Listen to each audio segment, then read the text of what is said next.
like $300 billion over the next 10 years. They talked about the so-called Inflation Reduction Act.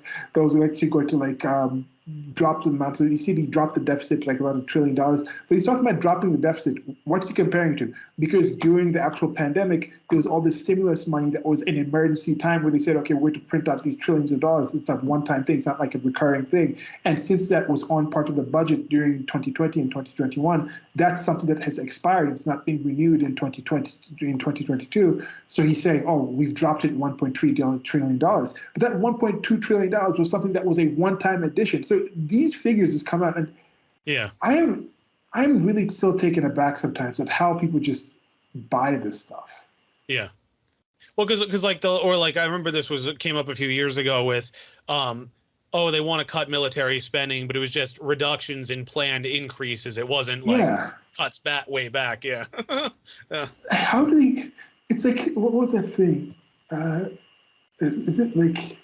I think it was like Jesse from like Breaking Bad or something. Like, he can't keep getting away with it. I'm just like, and maybe this is the thing. Maybe because with the student loan debt thing, like, I'm very risk averse when it comes to like taking out people's money, like borrowing. Yeah. It's like, even like taking loans of myself, risking things with myself. Maybe I should be more confident in myself and do things.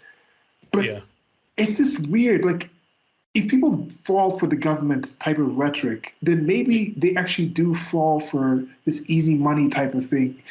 Because this is one thing that I used to say about Kenyans. It was like, somebody who could steal a chicken or steal like a sack of potatoes could get lynched by a mob. They could beat this man and kill him, stone him into death.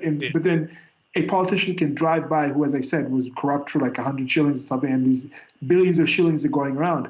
But the average Kenyan couldn't really visualize. They were still not really dealing with cash that much. People don't have bank accounts, so they don't really realize, oh, I can have hundreds of thousands. Like, people are still living on like $1 a day. So for them to really be able to visualize what $1 million is that the politicians are going around with, they can't really think that's the person I should be lynching, because they can't visualize that.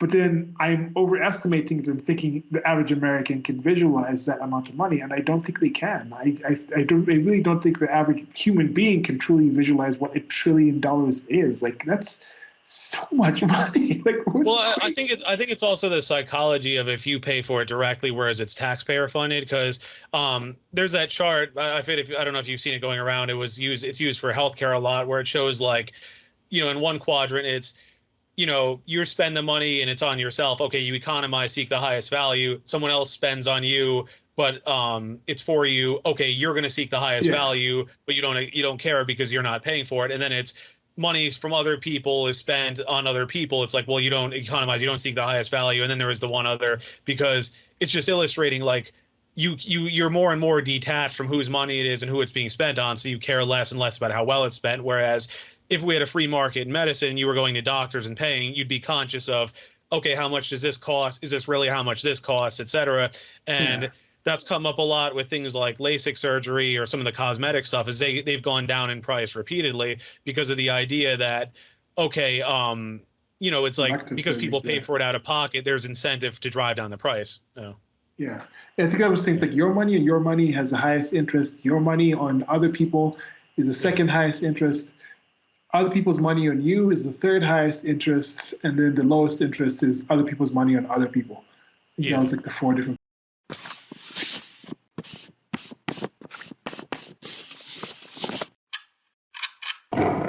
Thank you for listening. This has been a clip from an actual longer recording that I'll try to leave a link to on the screen or somewhere around here where you're listening to this.